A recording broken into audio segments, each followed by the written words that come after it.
Olá, sejam bem-vindos ao meu canal Questionador Bíblico. Espero que esteja tudo bem, tudo beleza com você e a sua família. Hoje, dia 23 de setembro de 2025, aonde são 7 horas e 50 minutos, o dia e o horário em que eu gravo este vídeo, somente para deixar registrado, porque talvez você esteja vendo e ouvindo em um outro dia, em um outro horário, tá bom? Vou eu aqui a mais um questionamento, mas antes eu peço humildemente, gentilmente, que você se inscreva, se assim, é claro, você quiser, e principalmente você que é um questionador também. Se passou a ser um questionador das coisas, dos fatos, da Bíblia, de Deus, da religião, das coisas que passou a te chamar a atenção e certas dúvidas, porque questionamentos são dúvidas que a gente tem e tira. A gente quer saber, assim como uma criança na sala de aula, ela pergunta, ela questiona porque ela quer saber, ela está com dúvidas. E o professor ele não pode ser ignorante ao ponto de não saber dar a resposta. Se ele não souber, ele vai atrás, ele vai pesquisar e vai dar a resposta para o aluno. Ao contrário dos pastores, dos líderes religiosos, dos bispos, ao contrário destes, que simplesmente ignoram a pessoa. Isso é ignorância, eles ignoram, mesmo sabendo a resposta, e não sabendo, eles não vão atrás para dar uma resposta plausível aos questionamentos. E infelizmente é assim que funciona a religião, somente diz, só sei que foi assim, só sei que é assim. Pois bem, então se inscreva, curta o vídeo se você gostar no final, dê o seu like e comente algo aí a respeito. Pois bem.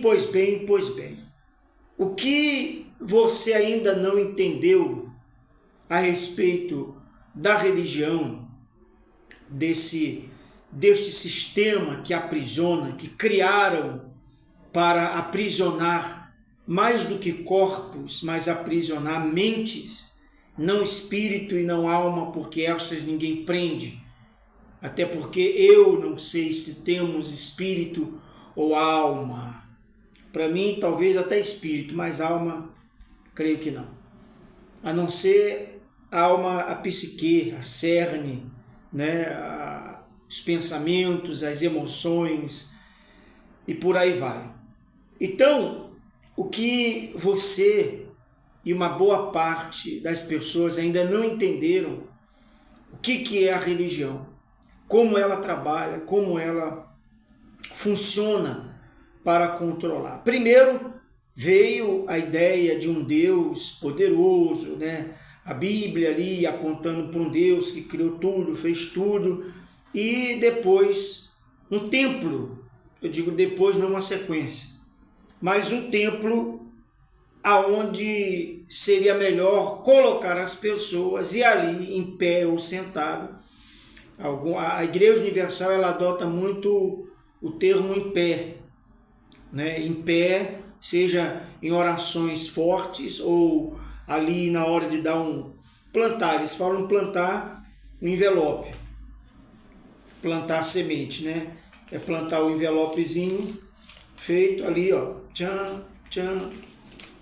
E na hora de plantar esse envelope, para ser incisivo, é deixar as pessoas em pé ali na frente do altar. Primeiro eles dizem, vem aqui você que quer uma oração, você que está passando por isso, por um problema. Vem aqui na frente, nós vamos orar por você. E ali, meu cara, em um minuto de oração, e depois vem uma palavra, depois uma oração, e depois vão plantar envelope ali, massificando em cima da pessoa. Então, uma das coisas que você ainda não entendeu a respeito da religião evangélica, católica, o que quer que seja, que são o templo, que isto foi inventado, criado Ah, mas está ali na Bíblia, Deus mandou Davi, Salomão fazer templo. Não, eles quiseram fazer. Com a desculpa dizendo que foi Deus que pediu. Ah, porque está ali na Bíblia. Então, acredite como está na Bíblia. Porque até hoje não se ouviu a voz de Deus em lugar nenhum. Ah, porque ele fala através da Bíblia. Assim como tem os escritores. Então, está se comparando aos livros seculares. Então, a respeito do templo, de algo que você não entendeu, é o seguinte. Jesus disse, não ficará pedra sobre pedra. É uma frase bíblica dita por Jesus a respeito da destruição do templo de Jerusalém, que foi o templo lá de Salomão. Depois do templo de Salomão tornou-se o templo de Herodes, porque ele reconstruiu o templo, reformou, uma coisa assim. Então, foi o templo de Herodes. E a Igreja Universal adotou como templo de Salomão. Então não é nem templo de Deus, é o templo de Salomão. Deste mulherengo. Salomão foi um mulherengo cafajeste. Então é uma frase bíblica dita por Jesus a respeito da destruição do templo de Jerusalém, significando que nenhuma estrutura seria deixada em pé em diferentes visões da Bíblia, como em Mateus 24 e Marcos 13. A passagem prediz a queda completa do templo, um evento que os discípulos perguntaram a Jesus quando aconteceria, ele falando ali a respeito do Aion, do final dos tempos, do final do mundo, e eles disseram quando isso vai acontecer, e aí ele cita que não ficará pedra sobre pedra. Então, quando os discípulos vissem que o templo iria ser derrubado, né, viria ao chão, então eles podiam estar cientes de que o fim dos tempos estaria chegando. Aí eu pergunto, é para o dia de hoje? Cadê esse templo de Jerusalém? É o templo lá do Edir Macedo? Então, se for isso, ele também vai ser derrubado. Ou seja, segundo a Bíblia, Jesus aqui não deu ênfase alguma, valor algum para o templo. Ele não mandou fazer, ele não mandou construir. Ah, mas está escrito que Paulo disse ali, numa das cartas, ele disse, olha, não sejais como alguns que se deixam de se congregar, não deixem de se congregar, mas ele está dizendo para não deixar de se congregar onde? Num templo? Não, ele não menciona templo, ele não menciona igreja, ele não menciona a casa de ninguém. Não menciona esse congregar. Pesquise e veja o que é este congregar, ou leia lá o contexto. Então, Jesus está dizendo, olha, não vai ficar pedra sobre pedra. Esse é um dos sinais. Quando vocês ver isto acontecer, é o sinal, está perto, está sendo consumado aquele tempo ali, aquela era, aquele aion, aquele fim de mundo. Então eu pergunto, cadê os discípulos para verem a destruição desse templo? Ah, é porque vai ser erguido um terceiro templo. Aonde está escrito que vai ser erguido?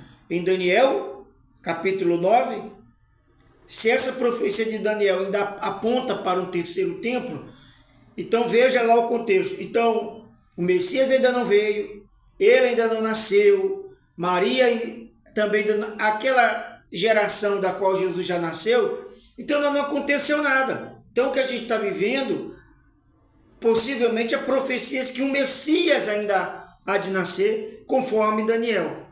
Leia lá o contexto. Se tem um templo que ainda vai ser erguido, lá no lugar da mesquita, lá em Israel, em Jerusalém, que no lugar do templo ficou só o muro das lamentações, que as pessoas vão lá, idiotizadas, sabe, enganadas pela religião, vão rezar, vão orar ao Deus do céu e não acontece nada e nada. Então, você ainda não entendeu nada sobre o templo. Eu digo que começa por aí toda essa falácia de buscar Deus no templo, de se congregar. Não, o templo foi uma gaiola criada, inventada para poder ali controlar a mente das pessoas, seja em pé, seja orando de joelho ou sentado. Sentado se ouve a palavra, em pé eles oram. Então tudo isso tem uma artimanha por detrás disso. Contexto bíblico, profecia de Jesus. A frase é encontrada é encontrado nos evangelhos de Mateus, Marcos e Lucas, onde Jesus prevê a destruição do templo de Jerusalém. Então ele preveu, se Mateus 24 aponta para um apocalipse, um fim dos tempos hoje, então o templo de Salomão ainda era para estar de pé.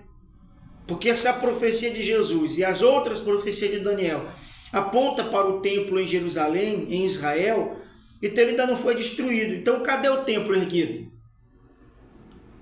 Fala de um terceiro templo? Não fala de um terceiro templo, a não ser o do Edir Macedo aí, que doravante já deveria ter sido derrubado, erguido dentro da roubalheira, da usurpação, da exploração dos membros.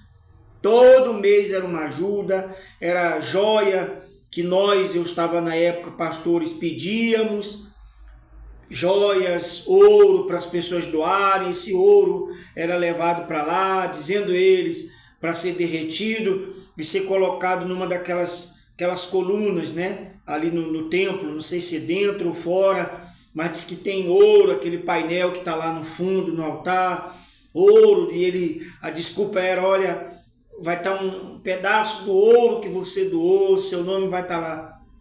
Tudo conversa. Você encheu a casa de Deus de ouro, de dinheiro, aquele palácio, aquele templo do anticristo, e você na sua casa não tem nada e está endividado. A oração no monte. Jesus, estando no Monte das Oliveiras, fez essa profecia em resposta a uma pergunta dos discípulos sobre o fim dos tempos. Então Senhor, quando vai ser o fim dos tempos? Aí ele aponta a profecia da destruição do templo de Salomão. Então como é que pode ser para hoje se não tem templo nenhum? Então o Edir Macedo está inserido dentro dessa profecia. Então ele é o arquetipo do anticristo, que ele ergueu um templo para unir os povos, segundo ele. Ele disse, né, na época, olha, isso aqui vai ser para unir os povos, trazer todos os povos das nações inteiras. Então é o anticristo. Edir Macedo é um anticristo, e segundo a Bíblia é mesmo, porque ele diz que muitos anticristos surgirão do meio de vós, já há muitos anticristos entre vocês, eles farão sinais, maravilhas e prodígios, cura, dirão que eu vou estar lá ou ali e eu não vou estar. A predição da destruição total, a expressão pedra sobre pedra é uma forma de dizer que tudo seria demolido e nada permaneceria de pé. Então é isso aí. A previsão de um evento histórico. A profecia se cumpriu em grande parte com a destruição do templo por volta do ano 70 depois de Cristo, durante o cerco de romano de Jerusalém. Então tá aqui, aí eles colocam aqui que uma parte, né, que se cumpriu em grande parte, ou seja, ainda falta pequena parte. Conversa, mentira, história para boi dormir. Então é isso aí, pessoal. Então, o grande problema, o grande mal da humanidade ainda é acreditar que se pode buscar um Jesus, um Deus no templo, orando, se ajoelhando e fazendo todo aquele ritual, aquele engano, levando oferendas, ofertas, enquanto que Deus não está nem aí para o seu problema. Ele quer mais é que você se vire, ele quer mais é que você se dane. Essa é a verdade que hoje eu acredito. Valeu, um forte abraço, até o próximo vídeo. Não se esqueça, se você quiser, é um questionador também, se inscreva, curta o vídeo, se o seu dedo não for tão curto, comente algo aí a respeito. Um abraço, fui!